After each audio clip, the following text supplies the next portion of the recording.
Welcome to Paramericaan Radio, everybody. As always, I am your host, Chad Calek, hanging out with my peanut butter to jelly, my eggs to bacon, my corn to the cob. Mr. Justin Holstein is in the house. What up? That's what always takes you so long to get here. You're working through all these scenarios of openings. No, we will actually get to what has been taking me so long to get here. Usually, throughout my entire career, Justin will tell you I'm a punctual motherfucker. Like, I'm on time. But it's been bad the last month or two. I have not made anything on time. But we'll get to that in a second. First, let's introduce... God, it's always good to see this guy. There's something about you. We're talking about Stevie, Tinder Zilberman. You just have a good energy about you. I can give you that, Steve. Thanks, man. I try. No, like every time I see Steve, like I genuinely feel good. I'm like, there's Steve. Steve's with us, you know? Not in a totally platonic way. I don't want to like fucking rub your nipples or anything, but I get a good vibe when I'm around Steve. Yeah. Thanks, man. You know, Steve likes everybody. You know, So last night, we actually went to a gay club because one of Steve's girlfriends... Fucking sweet, yeah. Steve's girlfriend, his best friend is a gay guy, right? Ben. So... we headed out to this gay club, and man, I know how women feel now, man. I mean, it's like you are a piece of meat just thrown in there. Like guys, just Justin was pretty popular. Really? Yeah. It's like it's like an attack. Now, was Justin making this up, or is this real? No, it's they real, were all man. over him. Well, Nice. no, it would happen to most guys. Honestly, I think they'd go in there. Most guys look like Don't you. sell yourself short now. If it happened, how you're saying, dude, props to you. You know. You know how I feel about that. I've been hit on by guys, and I've never been offended by it. I've always taken it the same way as I would take it if I got hit on by an unattractive woman. Yeah. You know what I mean? That I wasn't into. You know what I mean? Steve fucking choking over there. No, but I always look at it that way. Meaning, I appreciate the attention. I'm not going to respond because it's not reciprocal. But that's, the same as someone going... Good looking man, you know what I mean? But what if Brad Pitt hit on you? You're saying you wouldn't go on a date with him? I would not go on a date with Brad Pitt. I'm very secure in my sexuality. I have always said there has only been one man in my life that I thought, that is a pretty man. That is a damn pretty man. You might know who this man is. Billy Zane. A younger Billy Zane. Remember Billy Zane in Titanic? He just pretty eyes. I was just like, damn, he almost looks like a woman. Like he was just so pretty. But it was because those eyes of his back in that day reminded me of a woman's eyes. You know what I mean? It's not like I went, damn, look at that figure, you know? I truthfully don't have a bone in my body that's attracted to males. But I think because I'm secure in that, I have no problem. Like I've always been a guy that can point out if other guys look cool or if they're good looking, or I think that's part of being a director too, right? Of course. You've got to kind of acknowledge that and know, man, that guy would look like. I often notice bone structure of people's faces because I know which bone structures look good on film. And like Joe Ansley looks like a different human being on film than he does in person. Yeah. And it's because the bone structure is just fitting for film. That's true. Yeah, he does. Looks more manly full on film. Man, right. And then in person, it's way different. He's always got that, I don't know. Yeah, he looks totally different. Yeah. And so, well, good for you, Justin. I mean, like, that Iowa water in your veins, your typical fucking bullshit just got thrown to the side and you got tossed in with the gay lions of Los Angeles. Yeah. I love it. So what did you make out with anybody or did you like... He was close. Did you consider? Yeah. Did you consider with the Salamander King? So it's Ben and the Salamander King. So that's who. It's kind of like Ben's daddy, right? Is that what they call him? Who the fuck is the Salamander King? Well, what is this? This could take us the entire episode to talk about. We'll just leave it at that. He's the Salamander King. So, long story short, you had a good time, yeah? Yeah. It was kind of awkward, though. It got to be a little much. It's just, they went back and forth in the relationship for quite a while. And I can only listen to somebody's relationship for, until I get bored and I want to not do that anymore. So Right. But they're both they were cool guys. I like them both. So. Right. Oh, sorry. What the hell that was, man? Oh, I man. took a weird breath. We totally forgot to mention, we met the creator of medical marijuana, who, dead serious, claims he's an alien. Yeah. And really? Yeah. A lot of people backed him up. He's the creator of medical marijuana. I mean, he's an activist. He looks like an alien, pushed first of all. for it, got it pushed through. Did you guys ever watch, and I admire this man so much. I love this guy. You guys know who Bill Birnes is? You ever watch UFO Hunters? The older guy that wears the glasses? Oh, yeah.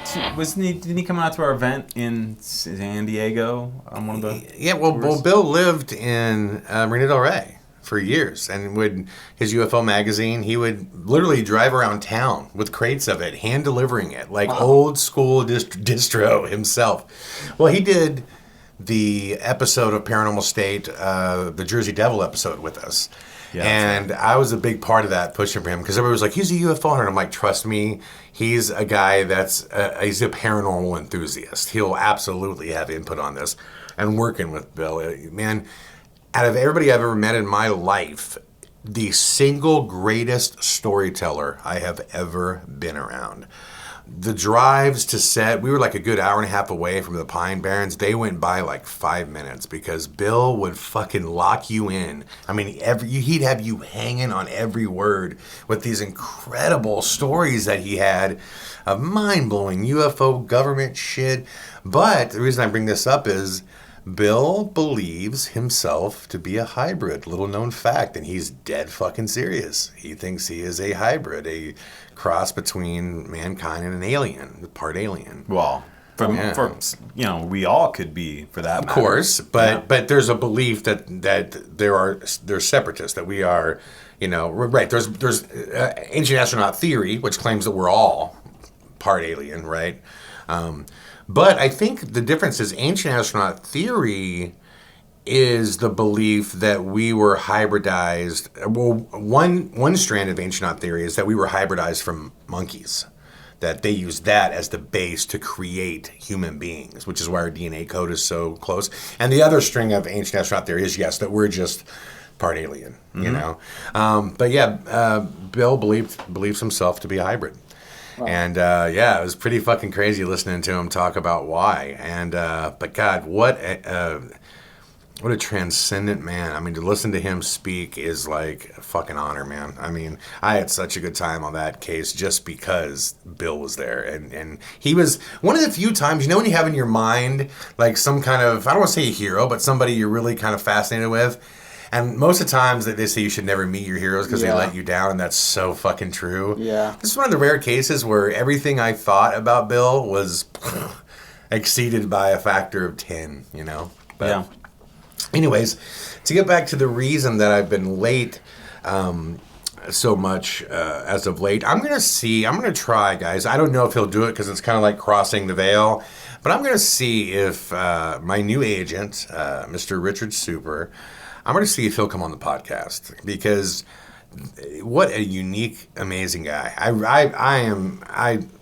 think I have the best agent in this town. I really do. I mean, I love his energy.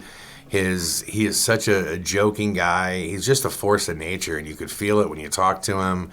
And we've just been working a lot. And there's been, since I've signed with them, it's been overwhelming, man. I mean, he's just really been working hard at getting the kind of whole agency kind of involved with all the different things we want to do. And we had another meeting today that just ran really long, and that's just why I got here late. But I hopefully I can bring him on, because he's got a lot of really great stories and great clients. And all the people he's met that you mentioned. Just big time. Years. Well, just the other day, we're both, one of the places we really kind of like see eye to eye is we're both metalheads. We both love hard rock and metal, and he was listening to Mutter and all that stuff I'd sent to him, and he sent me this photo of Rudy Sarzo, like in his living room hanging out with him.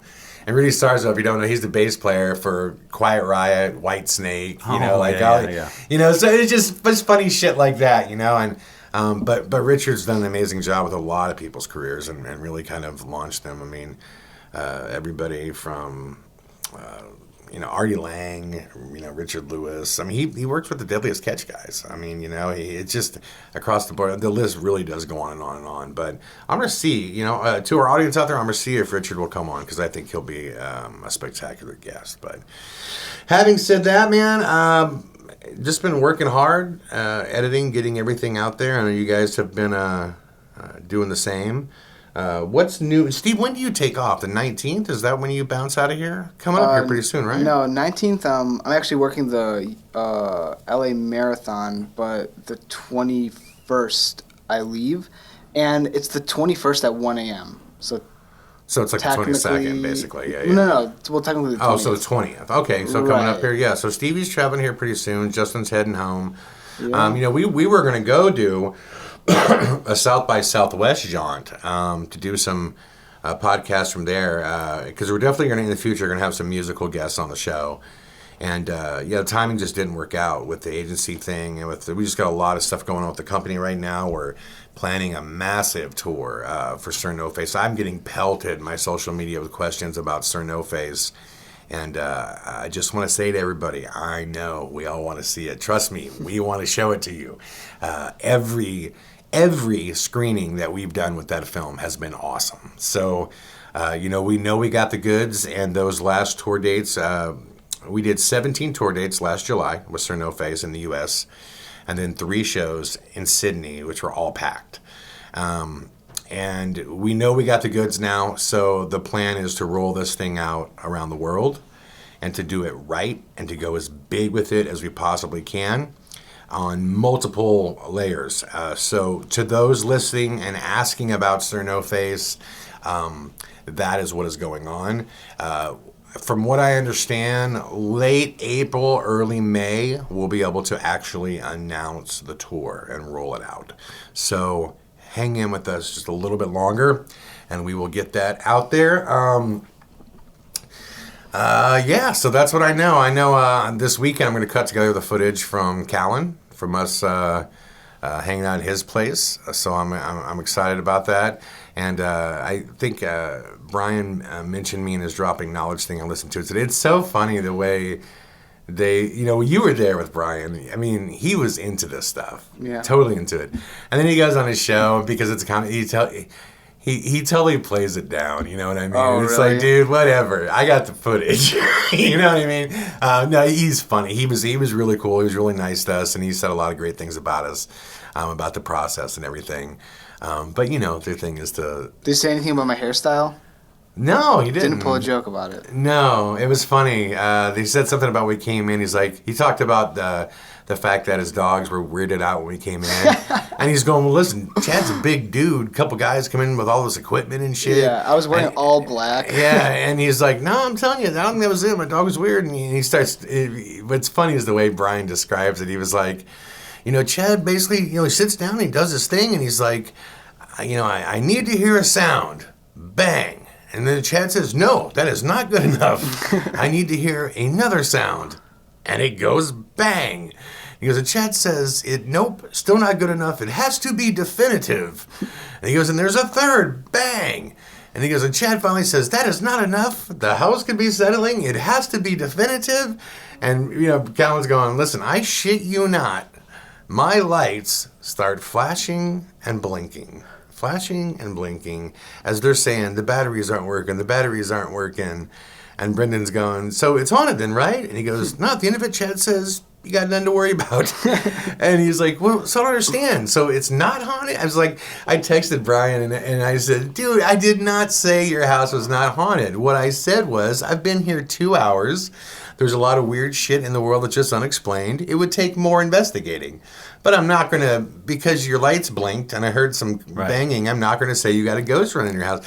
But it's just, it's funny the way things happen and the way they're translated through mediums. You know what I mean? Right, yeah. So I got it. It was totally fun. I fucking love Callan. I think he's an awesome dude. And I can't wait till people see the footage, because that fucking guy was way into it. He was way into it. And he at times was definitely leading the charge with the the believability factor. I mean, he was into it. So that was the idea. He was going to show the footage of. Yeah, this. well, the idea So- is, I'm going to get him the footage, and I have the footage as well, and we'll cut together kind of what we want to, do whatever you want with it. You know what I mean? And so, you know how I do. I'm just going to put together a 5-7 minute piece that just sums up the whole evening, and people will be very surprised to see Brian Callen's response to things. Well, you can tell in the look and the response on somebody's face. You know, you can tell by how serious they're taking things. They were taking it dead serious. Like, when that stuff started happening, man, his wife was freaked out, and he was getting freaked out. So it was a lot of fun. So I just texted him and gave him shit about it. But so speaking of that. Let's get right into the rabbit hole. Let's knock off the lid. Let's climb down. Stevie's already down there, Justin. He's already in the rabbit hole. He's waiting for us. He's saying, hey guys, come on down. Come on down and look what I got in the rabbit hole. Stevie, we're climbing down right now. I live in the rabbit hole. Stevie, we're in the hole. We're down in the rabbit hole now. What do you got for us? All right, well, see, I think the hardest part of this is just choosing like which one to start off with, because you don't always want to start off with the best, but then you don't want to start off with the worst. So the it's kind of trials like, and tribulations of being a segment producer. Yes, I understand, Steve. But Steve, we're in the hole. Give us what you got. Yeah. Bring us out. We're Bring here. us out of the We're hole. here, Steve. Or take us in. We saw the lid off. We were enticed. We both climbed in. All right. Well, I'll start with this. So, all right. So the president of Brazil moved out of their version of the White House because, quote, from what he said, I felt something strange there. I wasn't able to sleep right from the first night. The energy wasn't good. We started to wonder, could there be ghosts? And he moved out of the White House. That is fucking awesome. That is an awesome story. Wow. Do you know that the White House is supposed to be haunted? Extremely haunted. Yeah. Isn't there like the ghost of Lincoln? Many different, old Masonic supposedly ghosts. We tried. We tried on Rising. We tried on Paranormal State. I even made one phone call just for the fuck of it for when we did Ghost Prophecies, and because it was a different president, you know what I mean? Right, yeah. And they've never allowed it. I mean, and I don't think anyone will ever get in there to do it. But that story was about the Brazilian White House? Yeah. Okay, yeah. So their version of their version of the White House. I mean, I don't know. Yeah. It's just Brazilian awesome House. that he would open up about it and say that. But it also shows in different countries the belief, layer is so much higher in other countries. Yeah, It well, really is. South America especially, I've noticed there's so many. I mean, my next story, out of Brazil again. Right. It's just South. Oh, yeah. The media would have a heyday with that in America. I mean, right. If you moved out of there because they would go, oh, the president believes in ghosts. Well, I wonder- Tomorrow, if Trump walked out and said, fuck it, I'm out of the White House, it's haunted, fuck this shit. I mean, dude, that would be headline news around the world. Yeah. You know what I Yeah. mean? Yeah. And this Right. Brazilian dude's like, yo, shit's haunted, I'm out. Yeah. That's amazing. Granted, the United States is on a different platform, too. You know Sure. what I mean? Everybody's watching. Well, this is what I was get it, getting- I love it. I think in South America they're much more spiritual, much more God fearing. So Right. that's why I feel like there's a lot more activity coming from there because they're more open to it. And this goes back to what I was saying in the last podcast. Ghosts and God, they're tied together in a lot of people's beliefs. That's why I was saying, you can't consider one unless you consider the other. Most people do. You're right, Steve. And it's in God-fearing countries that it's just like in the United States. You want to know what area of the United States believes in ghosts the most? Go travel through the Deep South. Go travel through the Bible Belt. Yeah. Wherever you have those real Southern Baptist, you know what I mean? Southern Methodist, those types of areas, you will get people that not only believe in ghosts, they're scared shitless of ghosts. They don't want to do anything. That's the one that we were doing Paranormal State. Whenever we would be in the Northeast, people were all about it. Come on in, check it out. Go to the West Coast, come check it out. We go down the South, it was always horrible cases. People were fucking terrified. Their family was terrified. the clients never wanted to be involved in the investigation. One of the things that Paranormal State did that nobody else did is we would invite the clients on the ghost hunt. Whenever we're in the Deep South, they were like, ixnay, I'm fucking out. Oh, we've had a lot of trouble with a lot of venues. They won't let us ghost hunt there. As soon as they find out that's what we're going to do, shut it down. They're talking about, they're going to rent you this, and what are you going to be doing? You're going to be ghost hunting. Let me get back to you. Well, yeah, we're deciding actually to go against that. And I'm like, well, what's the problem? Well, I remember really that one venue where you guys talked about it beforehand. Everything was, and then when we got there, they're like, actually, you can't. Happens all the time once they find out we're ghost hunting. And the funny thing is, a lot of the places will have reputations for being haunted, and they know it. And I don't understand why hotels don't, because it's been proven. You want business to go. Our show. You know how many hotels we've saved, Justin? We saved Waverly Hills from being fucking shut down. Yeah. The St. James Hotel was literally going to be taken over by the state, completely taken over because they had no business. We came and did our show there. 3 shows followed there, and they were booked out for like 6 months. Wow. So I'm surprised that more hotels. This happened to the Thomas House in Red Bowling Springs, Tennessee. Literally, like on their financial deathbed. We come in and do an episode for the next year. They're booked out. Because once people see that it's haunted, they go. I'm just surprised more people don't do it. Oh, we're getting off track here. I'm sorry. But I think that's brilliant about this Brazilian. The fact that he would come out and say it. Fucking props to you, Brazilian guy. You know what I mean? President. Yeah, props to you. Yeah, I mean... I wonder if Brazilians like Catholic. A lot of Latin America is Catholic. Yeah. They are Catholic. Yeah. So that would make sense. That seems to be the religion that has the most, that and like Southern Baptists have the most built-in fear of like the paranormal. So. Right. Well, next one, straight out of Brazil. And this one is really creepy. Actually, Justin showed me this. So it is at a childcare center, and these 2 security guards heard this banging. So they went to investigate. And you could see this in the footage, like the lights are flickering in this hallway, and this huge steel door just banging and banging and banging.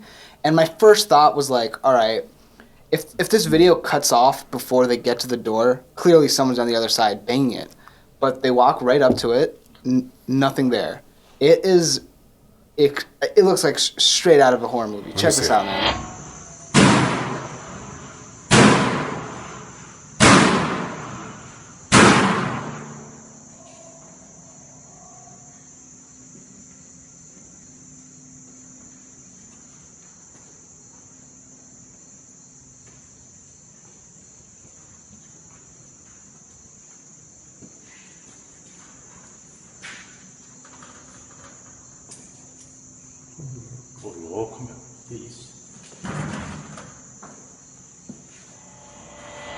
Okay, so we just checked out the footage from this Brazilian story. I love that footage. What's awesome about it, it's either fake or it's real. You know what I mean? It's one or the other. There's no middle ground there. That's fucking crazy.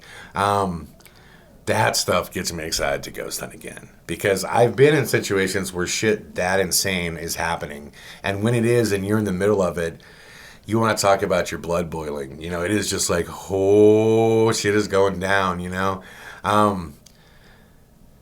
That's awesome, The thing is, people that have never spent an extensive amount of time ghost hunting, that haven't experienced events on that level, there's no way to convey it until you're there and it's happening, It's completely unbelievable, and I totally understand why people don't believe it, because you would have to, in order to do it. There were, Justin, we did the Waverly Hills Sanatorium. There were multiple things from the wood. It started with the wood block being thrown, Jesse. Oh, you know what I mean? Yeah. And, I remember standing in that hallway and watching figures and then feeling this on my back, and I'm going, Justin, are you touching me? And you're going, no. And I'm like, no. And like, no. And I have to turn around. And you're like 4.5 feet from me. Right. And I'm like sitting there going, what the fuck? Like...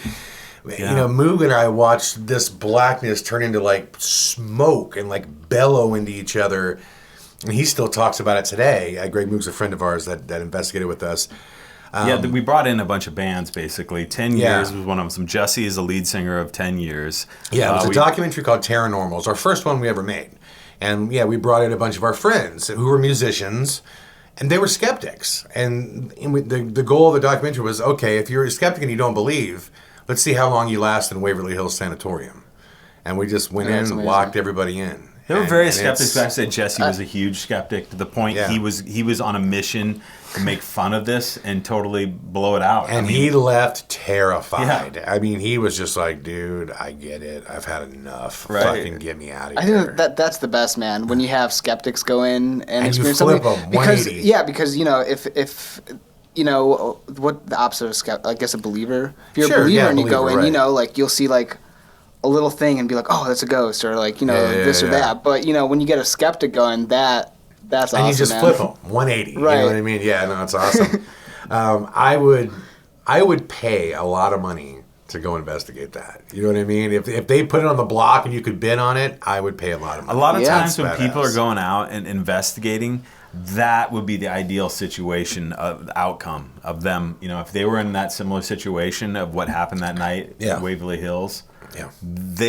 people would pay through the roof to try to. I mean, because that was legit. Yeah. When sounds and all these things are happening, have no explanation. That's one thing. When a piece of wood it flies from the side of the room, nobody's on that side of the room, across the room, and hits this side and of then the room. we caught it. It was a wood block. It was a door jamb. Yeah. And we caught it the camera flashes by and it's across the room in the middle of the floor. Right. Yeah. And then it flies past everybody and hits the fucking piano on the wall. Yeah. And Jesse's like, yo, the shit flew right past me. I was standing here and just went, whoosh, flew right by. That was one of, when that was all said and done, Justin, with the photos, the audio evidence, the video evidence, there were over 40 pieces of evidence that we captured. So that's why when we get to the end of like a Brian Callen investigation and they're like, so is it haunted? It's like, when a place is haunted, no one has to guess. Right. You know what I mean? It's like, this is haunted. Not like what we experienced. Right, like the metal door There's so fucking much gray, slamming. right? Yeah, right when you're in the prison and it goes, wham! And there's like no explanation for that. And then you're listening to people who have been in there night after night, and they're saying this goes on constantly. Yeah, and You know especially what I where mean? we were standing too. That's what everyone was saying. The Right. most activities was in that area. Or are you talking about the prison in Dillinger. Indiana? Yeah. Okay. Yeah. Well, and the one thing too, it's like, so one thing Callen made fun of us for, and we totally did not say this the way he said it. Remember we were talking about how you vibe a place? Oh, You yeah, can walk yeah, through, yeah. close your eyes and point to. Brian was telling, he was like, so you know what they do? They walk into a place and they close their eyes and they point to the spooky place. And if everybody points to the same place and they know there's a ghost, I'm like, we did not fucking say that. That's not what we said, God damn it. We were, and he was so interested in that too, because it is interesting how you could have, we did it twice on Ghosted with Leanna, where I said, walk through this room by yourself. Afterwards, I'm going to go walk through this room by yourself. I'm going to write down on a piece of paper where I think the like spooky haunted area is. Twice I did it, both times she nailed it. You know what I mean? And the only point is to say that if there is some kind of energy in the room that is creating an awkward feeling, it's universal. Yeah. You'll all know it. You know what I mean? Well, part of it too. So you that's correlated with the fact that it's almost like if Mike Tyson and David Spade were standing in a room, you said point to the guy you don't want to fight. It's like yeah. I mean, there's a mutual thing of what is scary and what isn't. Well, what too. was funny is Shab was like, well, so is that a scientific process? He's going, sure the fuck isn't, and all this stuff. And I'm sitting here going, no, actually, I would beg to differ. It's quite scientific. It's actually psychological. It's saying you individually, it's totally scientific. Go in here, right, without anybody knowing. You write down where you're at. It's absolutely a psychological test. Yeah. You know what I mean? So, yeah, I mean, that's why I just love footage like this, because it screams, come investigate me. That's the only way to answer that question. So give us one more, man. Give us one more, brother. All right, this next one is, so humpback whales, which are known to be loners. They usually swim alone, and if not, maximum 3-4 in groups. There was 200 of them spotted outside the coast of South Africa. And what's really bizarre, what's even like the most bizarre part about this is, A, they don't hang out in that area. B, humpback whales do not congregate. this much. They were supposed to be like migrated up north, but instead they were in the colder waters outside South Africa, and scientists just they have no idea why. Some think that because of changing temperatures that maybe there's more prey there, or there's really no conclusive reason as to why. Why? And right. I chose this one because it kind of goes back to something's changing in the world. Absolutely. There's bees dying. There's this, that, and you have this think about it, 200 congregating together. Right. A loner animal, right. in a place they shouldn't be. Look, we've no reason. Warming, climate change. It's why when I hear people argue it blows my fucking mind. It's if you want to argue what's causing it, that's debatable, right? You can have it, but I just don't see how you could argue that it's happening. The world is dramatically changing, and we're seeing this in weather, right? We're seeing it in the storms that are unheard of power, droughts that are mind-numbing. Whenever the animals, I've always heard this, that these animal kills are so important to watch. When you start seeing entire, species of a certain thing starts dying because people don't realize that food chain's real. You know what I mean? And we're on the top of it. The way I always explain it is when it comes down to global warming, because you could debate a lot of these details, and some scientists do. They come out of the woodwork and say, some of these numbers they put together are not, they shouldn't be conclusive because there's a lot of debate on this. Well, I always do you believe that the way we've genetically changed crops, the way we grow our food, all these things have impact, right? If you go to third world countries, there's almost no autoimmune disorders. America, all the first world countries are shooting through the roof with this. There's obviously a reason why, and it comes down to our food supply, our pharmaceuticals. All these things have effect, and we're seeing those effects. Now, obviously, we just go into common sense that everything we do when it comes down to carbon emission, everything else also has an effect, right? But look, everything's connected. Period. In the world, everything's connected. There's no, looking at it, microscopically, or looking at it on a big picture. Like the golden ratio. Right. The spiral that, as far in as you could see, it's small. As far out, even to galaxies and stuff, you always see that that spiral. It all matters. You know what I mean? I just saw this thing, and it kind of directly ties into this, that within the next 4 years, they're expecting $170 billion in water damage to Florida because the oceans are predicted at this point with certainty to rise 3 feet. Wow. Along the coastlines. That's huge, man. And it's going to sink properties. This is already happening in India. Massive land masses are now covered with water. You know what I mean? So it's crazy that. What's the plan? Here's the truth. Nothing. Miami is freaking out. The governor of Miami was just in this interview. They were all going, "Hey, this is going down. What are we going to do? Right. It's coming now. Not 5 years from now. I honestly think there's this belief. It's this old empty milk principle. If I pour you, a large glass of milk every day, right, and let you drink that large glass of milk, you'll realize that, hey, man, I need to get a new gallon here, in a day or two. But if every morning you take sips out of the milk, you mistakenly think it's going to last way longer than it will. You know what I mean? So a lot of people, you run out of milk before, you realize, oh shit, I need to buy more milk.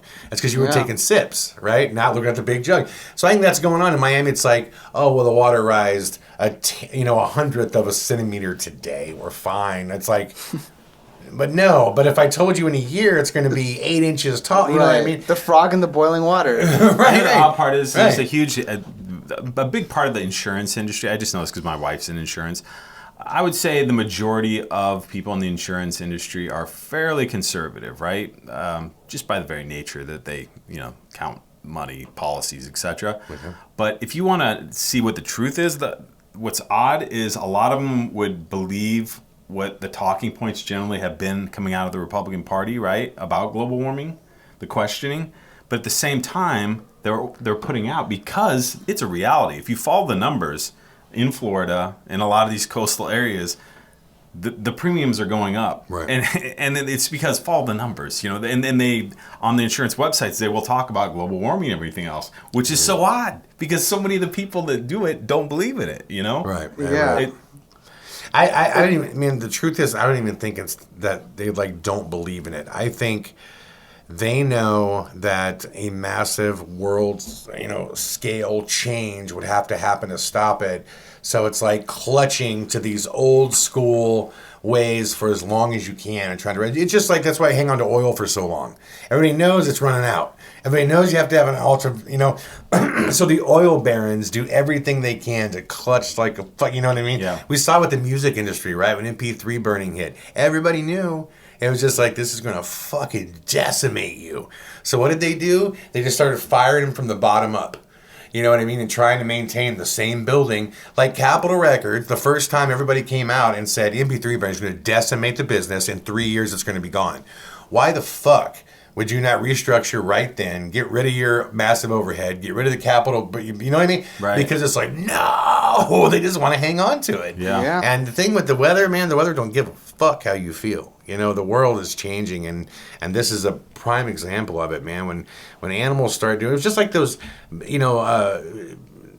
dolphins that are, and they're basically committing suicide, going full speed out of the water, beaching the shit out of themselves, Guys, there's a big question. Why is that happening?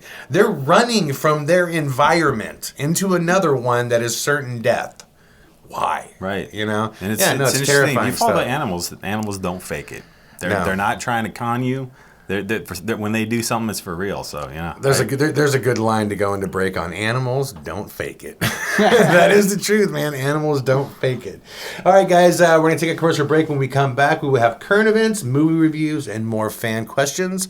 We will be right back with more Paramerican Radio. Paramerican Radio will be right back after this commercial break with even more dope-ass shit.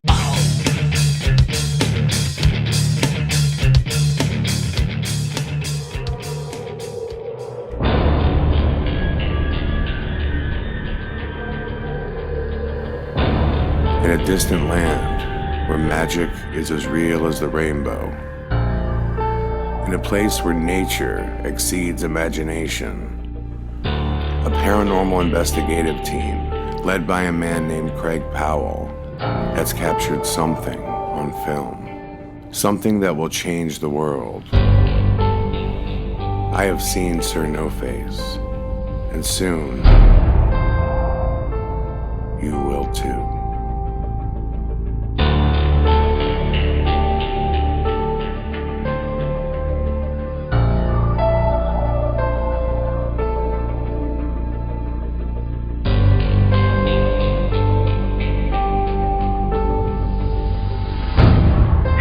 This is Chad Calek, director of Sir No Face. In the next few weeks, we'll be announcing 2 brand new screening events for Sir No Face. To find out what cities we'll be coming to, visit aghtelevision.com and check out our live events and touring page. Thanks so much for your support, and we'll see you soon. And we are back with more Paramerican Radio. Stevie, what is going on in the non-weird, non-strange, ever, always strange world that we call current events? Sometimes it really is hard to decipher between the two. It is. It is, man, because, what do they say, a reality is stranger than fiction, you know what I mean? Sometimes that's true. What do you got for us, man? Give us a couple. All right, so I'm going to start. I know we have like a, loosely strict no Trump news stuff. Yeah. But I thought this one was very relative, especially to us because we're filmmakers. Okay. But Trump announced today that he is going to have major cuts to the corporation for public broadcasting, which oversees PBS, NPR. And I don't know if you remember, but I think it was during the Romney-Obama campaign. Romney mentioned something like that, and everyone blew up, because it's informational to kids, and it's for the greater good, right? Well, right. Trump he's going through with it. He's going to cut, and the head of the Corporation for Public Broadcasting, he said, quote, he warned that the elimination of federal funding would initially devastate and ultimately destroy children's and historical programming. It's just not a surprise to me. I mean, I know this. I know Trump, right? I know this guy. Like, I've met this guy before, you know? It's like I've just met these dudes. They're just, their world and what they view as important is fucking it. And that's it. No, public broadcasting is generally viewed, especially by the Republicans, as one-sided in the sense that, which I would disagree with, but because it's, they say it's government-funded programming, so obviously they're going to back the government, right? Right. Well, in this case, obviously not, Trump's in office, right? I think the big thing is, what people don't realize is that public broadcasting actually gets most of its money from the people. People call in, donate. Do you know how much that we pay public broadcasting, by the way, out of our taxes? $1.30. $1.30 No, I out know of it's our really taxes. cheap. I It's know nothing. the amount of money going to public broadcasting through our tax system is not much. That's what I'm saying. Most of their what funds them mostly is coming from people calling in saying, "I'll give $50, I'll give $100, I'll give." So. He said it since the beginning. The crazy thing is everything he fucking campaigned on, he's trying to go through with. Which. It's weird because on one side, that's so admirable. You know what I mean? That you meant it. You know what I mean? You fucking meant it. And I think that's why people did elect him, because they knew this guy probably does mean it, And, obviously he's going to have all kinds of problems because you can't, the presidency is set up. We've talked about this before. It's not a dictatorship. You're going to have to find friends on both sides of the aisle to move the football. Right. It's like all the judges knocking down. Right. What he's trying to do with this ban. But, the thing with PBS, here's the thing. If this isn't as scary to me as maybe it would have been a decade ago, only because, look at the way the world's changing with media and the way kids receive their media. And, PBS probably has a less existential value today than it did, a decade ago. That's true. I grew up on PBS. Right. But I would bet you kids today don't. Or at least it's far less. You know what I mean? So it's not as scary because I think the world is changing in the way that even all of us receive programming, especially children. And the thing is, you got to cut somewhere, right? Everyone's going to every department that gets cut is going to bitch about it. This one doesn't terrify me as much as other things that he's doing, but it just seems so closely based to his personality. You know what I mean? Yeah. And that's what I think a lot of people have a hard time with is his decisions seem incredibly personal. They all seem incredibly I live my way. This is how I feel, and that's it. And rather than let me consider how the public feels. The president's supposed to represent everybody. Even though they can't, they're supposed to try. He very much seems to represent himself. Justin made a good quote. He said, "The president is supposed to set a precedence." Right. No, absolutely. Which is kind of odd when you have a lot of the people in the party going, "Well, come on, the media is taking him literally when he says these things, like wiretapping or whatever." And I'm like, well, but the media, that's the point of being the president, is when you say things, those things are actually right. You're the president, so we're going to respond to that, right? We're going to ask questions about that. Right. You got to know it's coming. So, all right, what else you got? Yeah. This next one, definitely a much happier story. Google's AI company, DeepMind, has created a artificial intelligence that learns sequentially. So what that means is, in the past, we've had AI that it would be set learned skill, right? To play chess, do this and that. This AI starts from nothing, learns, one thing, another thing, until it gets to the point where it becomes really good. And the way they tested it was with different games. One of them was a racing game. Another one was old Atari games where they would just let the AI go. It would learn little by little, day by day, it would become better and better. And one of the cool examples they used is in the racing game, different maps had different weather patterns. And eventually the AI learned that, well, in the snowy maps, you drive safer. In the sunnier maps, you can go faster. And I think this is a major, major breakthrough for just so much, because this just opens the floodgates to the AI straight out of Westworld. What's really cool, yeah, and I've started to see, now this, I don't know if this is the same thing, but I noticed something was unique with my phone last night. I hopped in my phone and I opened up my map, and right away it pulled up on its own my home. Oh, yeah. Because it's been keeping track of the fact that I go there from here. Right. So it was already there. You know what I mean? So yeah, it was learning.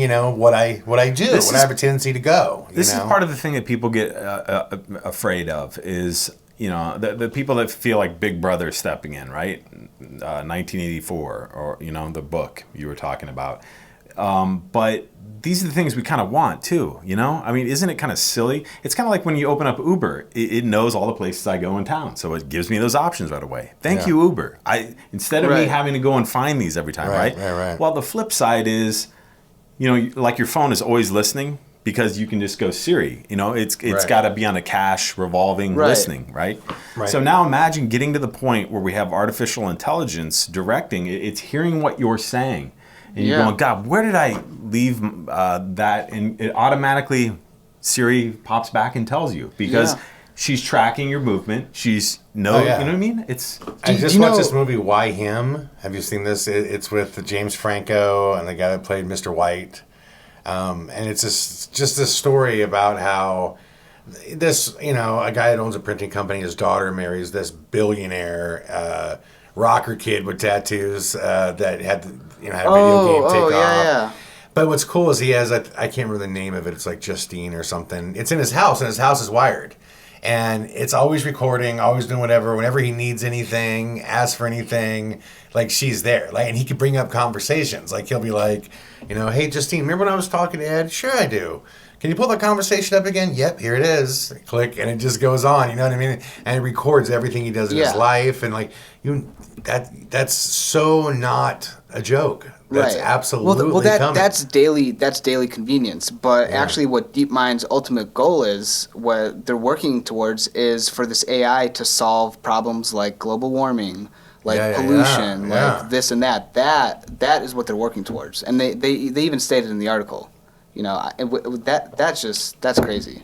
Can you imagine having a bunch of Albert Einsteins? Yes. You know what I mean? Fuck yes. I'm glad to hear a company has this in mind, because it seems like technology's uses are always two things, entertainment and war. Yeah. You know what I mean? So good to hear that somebody's thinking, hey, this could probably solve some world shit, It's just like we watch Transcendent Man that, the thought and idea that I can put a robot or something in my body and swallow and it could regulate my heart rate, my blood. Awesome. Fucking A. Bring it on. You know what I mean?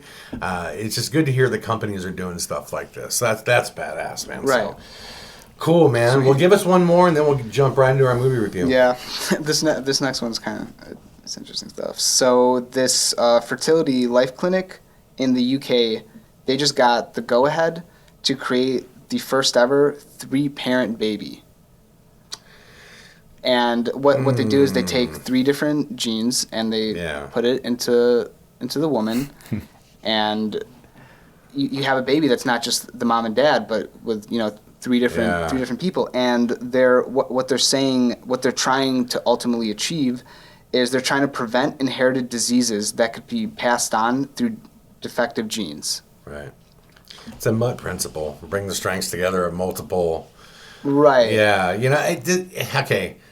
Am I old school, or does anybody else have a weird feeling when it comes to like gene splicing and cloning and shit? Well, because I love it with the stem cell idea, Justin, of like building organs and things like that. You know what I mean? But this like cloning humans, and now it's fucking. The chimera that was made the other day. Yeah. The fucking 3-parent. Like, there's such a fine line in morality versus science. Am I the only guy that feels this way? No. I mean, when it comes to science, or it's like when I said before, animals don't fake it, right? When animals are doing something, there's a purpose to what they're doing, right? The same thing that every little function, the planet had a balance. Things were working a certain way because of a system in place. Everything kept its in cohabitation. So now we come in and we're seeing the effects of what happens when we start spreading. What do you call it? Not acetaminophen. When people have disease or bacterial infection or whatever they take, penicillin. When you see the spread of penicillin, the effects of that over a long duration. When you see the effects of like we were saying before with the food, what we're eating and how it's changing our actual body's ability to do the things it used to be able to do better, right? I mean, the continually as we go down that road, it's just creating more and more havoc because we don't have the intelligence to understand what the grand plan of how this functioned before, right? Because it was very complicated. Right now we don't. I mean, I think this can go one of two ways. You can go the havoc route, or what I think is more likely is, maybe 100, 200 years from now, we would have a perfect society, I think we can ultimately get rid of disease, get rid of everything, and have basically an artificially run world. Because think about it. So you're an Aryan, Steve, is what you're saying. Wait, no. I mean, I'm just saying. To put a mustache on you. No, I mean, I'm not. This has nothing to do with depopulation or anything. Right. I'm just saying that it's very likely that the way nature runs is okay. So if there's it's like a God statement, guys, I'm gonna explain how nature runs. Well, let me know, Steve. Okay, so what you were saying, sometimes we have disease because it'll get rid of something else, or we have this because it'll do this. But just imagine, hundreds of years from now, we just run everything, and everything is just perfect. It's what's that world for a utopian society? Yeah. I think that is where we're moving towards, and sure, before that happens, we're probably going to need another big war or another big devastation. If we don't kill ourselves. We're the only species that's smart enough that we can combat nature. You know what I mean? Right. Like we're the only species that can do it. Right. Every other species, like I said, when a virus, the cow can't figure out how to fucking cure a virus. You know what I mean? It's like we can do that. We can elongate life, which we've done, and I think obviously it's only going in that same direction. I mean, I think the concept of eternal life is something that I think is going to be reached a lot faster than people ultimately think. And I just watched a documentary a while ago where the people that are working on this are pretty much saying within our lifetime that'll be solved. Like our lifetime, eternal life will be solved. Where we can live forever. I think life is it's going to turn like that movie. Have you seen that movie where instead of currency, people pay with time? Yeah. No, it makes total sense. That's what we're moving towards. Well, keeping with the technology kind of altering the world, in our movie review this week, this is a tremendous documentary. It's Alex Winter's Deep Web documentary. I've heard about it. And this is something I saw a while ago, and it popped in my head today, and I was like, man, if people haven't seen this, they should really see it. So for those of you that don't know, and a lot of people don't know about this, there's this thing called the Deep Web, or a lot of people call it the Dark Web. And what it is like you have your public domain searchable space, the Googles, the Yahoos, and all the websites that exist within that world. But what I learned through this documentary and through studying about it is that's actually a very tiny percentage of what the internet can hold and maintain. Now, imagine if, say there is a film, thin layered film that all the websites exist on top of this film. If you punch through that film below, there's this whole world of new websites that are unregulated.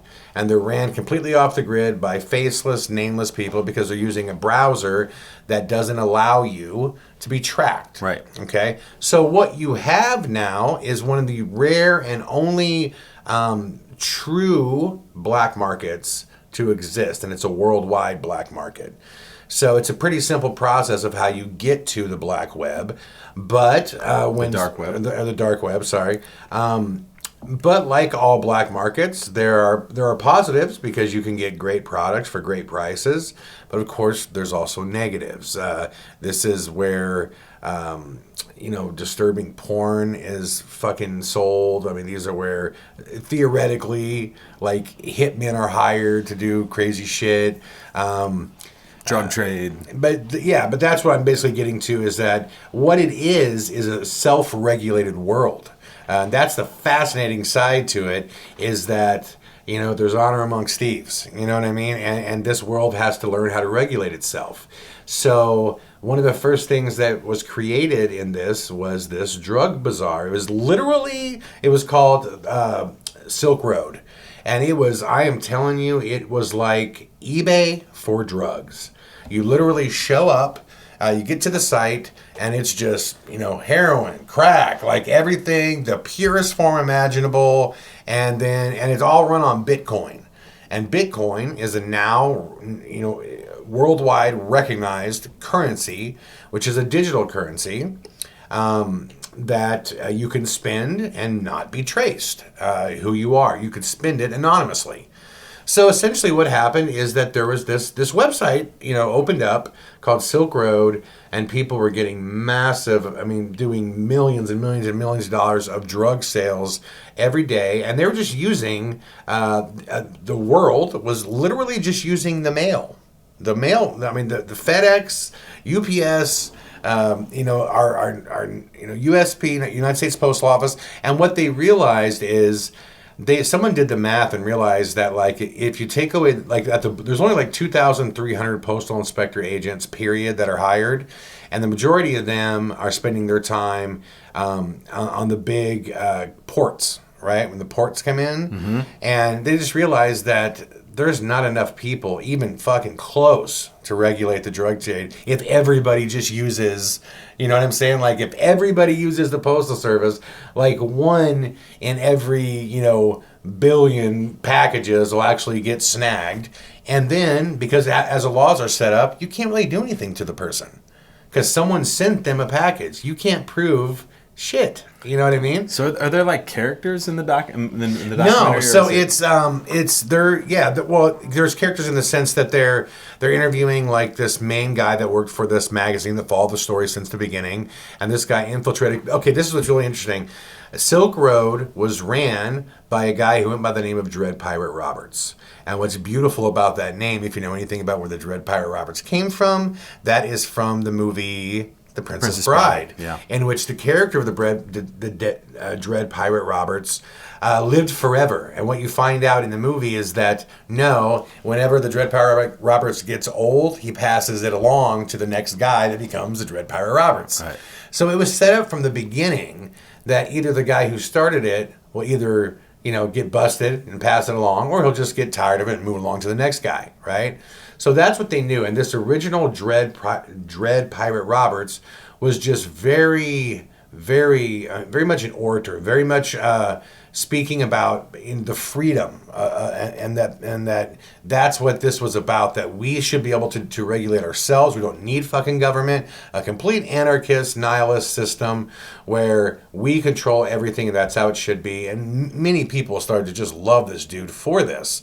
But the reality was, it was a fucking drug site. People were getting shitloads of drugs from this site, and our government is sitting there going, wow, this is right and everything. And Dread Pirate Roberts back then, he was like straight up, hey government, fuck you FBI, I'll do what I want. You know what I mean? Like, wasn't hiding from it at all. So it was the documentary, gets in how this was established, and then the FBI procedure to try to find out, who is running this and to take it down. And the site was taken down, and they got a hold of a kid named Ross Ulbricht. And they captured him in San Francisco. And the way they captured him, there was no doubt that he was involved, but there was all kinds of doubt as to whether or not he was, in fact, the Dread Pirate Roberts. And there was all kinds of supposedly murder charges that were stated only to the press, but never actually charged in court, saying, he had like 6 deals where he hired a hitman to kill these people, but the hitmen were fake and the thing was never carried out. So they couldn't charge him for anything, but yet they shared that to the press. So in the court of public opinion, this guy's a fucking monster. You know what I mean? And you find out that he's like this total sweetheart of a dude that's soft-spoken, just very... Anyways, the crazy thing is they throw the book at him. They give him life in prison. And he was not charged with any murder, any attempted murder, anything. He was charged with money laundering is what they charged him with, and then also basically creating the site, in which he's sitting here going, what he admitted to is he said, look, I'm one of a consortium of people that contributed to what this site ultimately became. And the site itself was not a drug site. What it was is an open source site where you could sell anything, right? He's saying the public chose to make it a drug site. It was also normal items are sold every day. Bicycles, car stereos, you know what I mean? Like normal shit every day. So he was just like, life? Like life. Is what, and life. He's still doing life today. So did the filmmakers, did you sense them taking a side in this? Was there an opinion expressed? No, not in this one. Yeah, no, it was very man. down the middle. I mean, it was it showed both sides, really. It showed like the journalist who followed this whole thing, he was very pro Ulbricht. But they also showed the other side, and they were just talking. And he was also pro, and this is a strong argument, the journalist was basically saying, this took the crime out of the drug trade. I mean, no one was in back alleys. No one was fucking, driving down in cars with drugs and shooting motherfuckers up. People in their home were making purchases, and it was coming to them. You know what I mean? But then they also showed, obviously, the downside to that and a free market where drugs can just saturate a market, and the ODs and, bad drug, all this shit, whatever, that exists in the normal market anyways, right? They exist no matter what. The drug trade is alive and well, and it's going to be alive and well. I honestly, my personal opinion is, yeah, it made it safer. And as long as it's going to happen, make it safe. I mean, that would be my thought on it. I think they went really hard on him because the government was now setting a precedent. Well, they weren't able to regulate drugs. Right. Because if you look at the conspiracy theories behind, the CIA and FBI, that they control the drug market. I mean, if you believe in that, it would totally make sense for everything them. switches, like whether it be medical marijuana, everything, as long as the government can make money on it, sure. then they will push it. That's exactly that's the vibe I got from it. Is the bottom line is someone else was doing it better than them. Yeah. Better than them. Well, okay? they just couldn't make money off it. I mean, if that's just all it. Trade was going this off guy that. came up with the cleanest, slickest fucking way ever. The drug trade was now self-regulated. It was basically on an honor system, and how it worked is you get your Bitcoin and it would go to like an escrow, and the drug dealer would have to send the drugs first, and once you received them, you'd be like, okay, I received them, and then the site would release the escrow, and the money would then go to the dealer. So it put all the pressure on the dealer, you know what I mean, to be honest. It was this crazy genius type shit these guys came up with. I mean, like, obviously, you can debate as to the product, but it was genius the way it happened. It was true fucking genius. Yeah, but I think his biggest mistake was not making it peer-to-peer. Well, that's where it eventually went, right? That's right. now, and see, and there's another documentary that follows this up, which I'll talk about later. But basically, I think his biggest mistake was saying, fuck you, FBI, before they ever caught. You know what I mean? Like, he was totally, well, if it was him. Right. Because what they did show is that there was a Dread Pirate Roberts that was all about business, and then there was one that was very, like, just out there. And people think that Obert wasn't that guy. That there's another one. You know what I mean? Yeah. Well, then also, it wasn't there... Well, they came back. I think the FBI also took control of it. Well, that's the thing. It came back 3 weeks later, went back online. And what people noticed is, I guess the first Silk Road, and I guess most dark web sites are very clunky and slow. And then when it came back on, the Silk Road 2, I guess was like lightning fast and was working like perfectly. And they're going, oh, this smells like a government server to me. You know what I mean? And they asked the government about it, and of course they said, well, we're going to tell you, maybe it is us. You know what I mean? Because think about it, they could log everybody doing drugs if they came on. You know what I mean? Yeah. So, it became this really, scary thing. But it's a fantastic documentary about, technology being way out in front of the legal system. That they can't write laws fast enough to regulate what this is. And that was part of Ulbricht's argument too, is like, listen, all the shit you're charging me with all came through processes that are completely unregulated. There's no laws, there's no statute, there's no anything. They just threw the book at him to make an example. You want to fucking play in this world, this is what's going to happen. You know what I mean? Tremendous documentary, directed incredibly well. Again, directed by Alex Winter, narrated by Keanu. What people don't know is that in Bill and Ted's Excellent Adventure, Alex Winter is the blonde. Keanu is, you know what I mean? No kidding. I didn't, That's Alex notice Winter. that. Yeah, and he makes great documentaries. So, very, very cool movie. So, yeah, check it out. Deep Web. You can just watch it anywhere. It's on Netflix. It's on Hulu. Really a fantastic watch and really interesting to see how they got to him and how they figured it out and how they busted him. But yeah, really, really cool documentary. And with that, let's get to fan questions to wrap it up. And there's 3 fan questions this week, which I thought were all pretty good. The first one, I've been asked this several times, so I guess it's time to answer it. Quincy from Sioux City, Iowa, wants to know if I ever ghost hunted with Corey Taylor of Slipknot. What's really funny about this, guys, and I'm going to tell you how it is, man, I never heard of Corey Taylor doing anything involved with ghost hunting or the paranormal field or anything like that. You know, stating that I've heard that supposedly he was ghost hunting for our middle school back then. For our middle school it was a live school. It wasn't abandoned back then, so I don't know how the fuck he was investigating that. If Corey was doing stuff in the paranormal, it was unbeknownst to fucking anybody. So I never heard of it. So no, I've never ghost hunted with Corey Taylor. The people that I knew that were into the paranormal and still know have never ghost hunted with Corey Taylor. I thought the whole paranormal book thing was really weird when it all came out.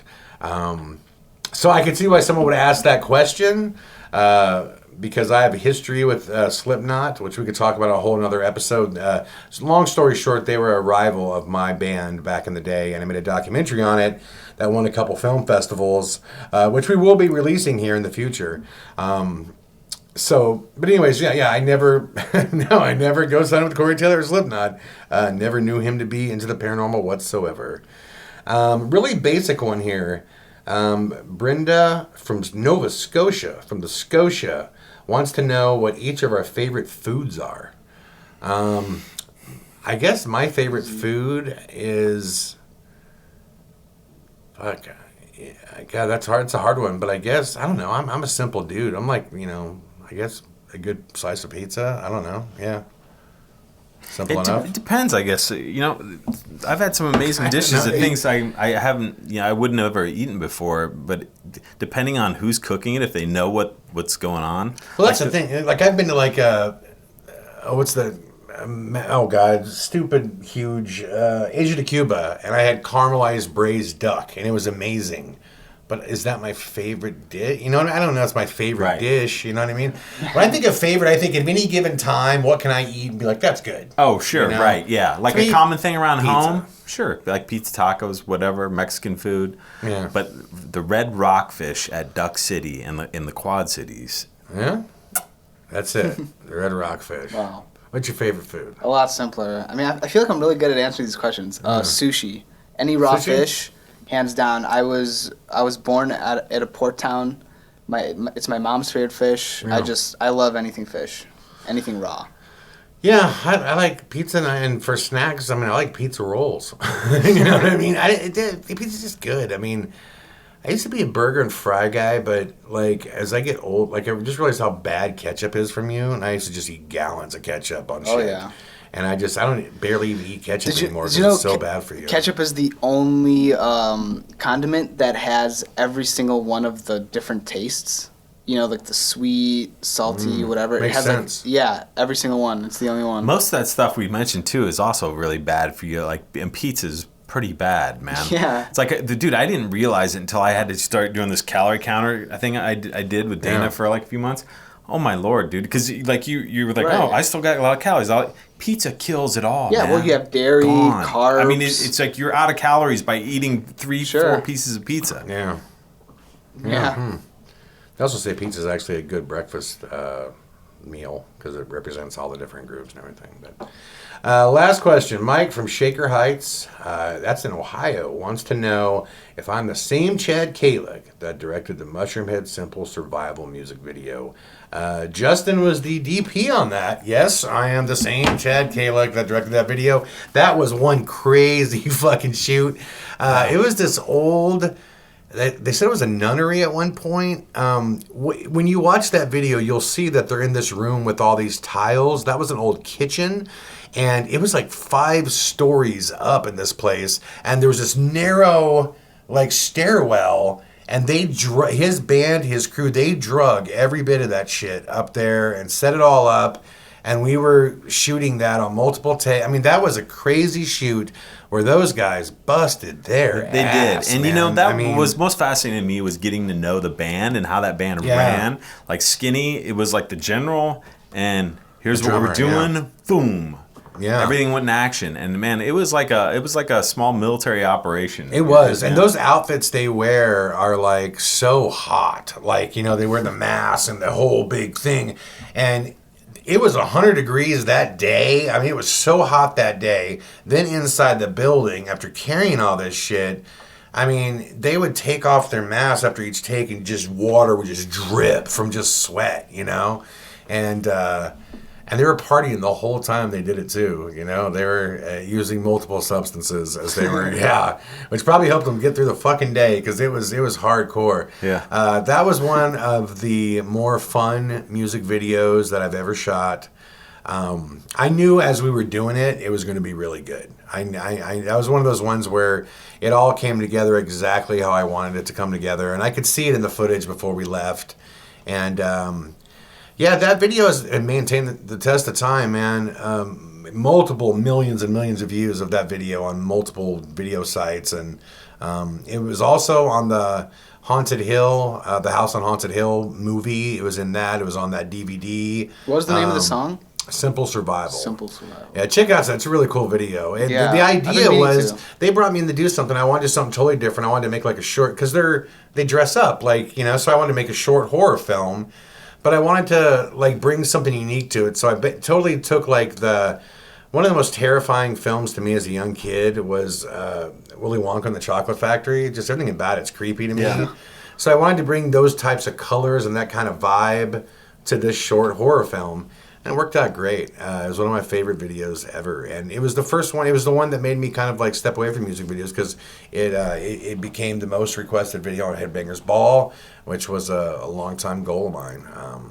So yes, I am that guy, and Justin is some of his best, finest film work on that. So Justin shot the whole thing. So give him props. Take a look at it. Good stuff. So thanks. And with that, everybody, we are to the end of another fine episode of Paramerican Radio.